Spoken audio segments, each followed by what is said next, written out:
ঈদযাত্রায় মানুষের ভোগান্তি কমাতে সরকার দূরপাল্লার বাস ও গণপরিবহনে জ্বালানি তেলের রেশনিং ব্যবস্থা তুলে নেওয়ার ঘোষণা দিলেও এখনো আনুষ্ঠানিক কোনো প্রজ্ঞাপন দেওয়া হয়নি।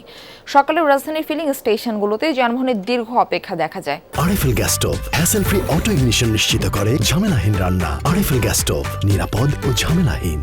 সেখানে ঘন্টার পর ঘন্টা লাইনে অপেক্ষার পর মিলছে তেল। এতে ভোগান্তিতে পড়েন যানবাহন চালক মালিকরা। পাম্প মালিকরা বলছেন, অনেক ক্ষেত্রে আগের রাতে মজুদ তেল শেষ হয়ে গেছে। ডিপো থেকে নতুন সরবরাহ না আসায় তেল দিতে পারছেন না তারা। এদিকে সরকার রেশনিং তুলে নেয়ার কথা জানালেও এ বিষয়ে এখনও আনুষ্ঠানিক নির্দেশনা পাননি বলে জানিয়েছেন ফিলিং স্টেশনের কর্মীরা। গত 6 মার্চ জ্বালানি তেলের সংকট মোকাবেলায় তেল বিক্রিতে সীমা আরোপ করে সরকার।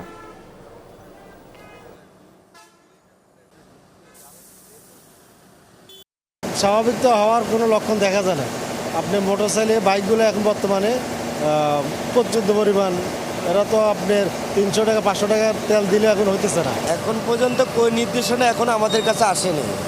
সেক্ষেত্রে আমাদের যদি ডিপুর থেকে তেল দেয় তো যে আমরা ওদেরকে আনলিমিটেড তেল দিতে পারবো।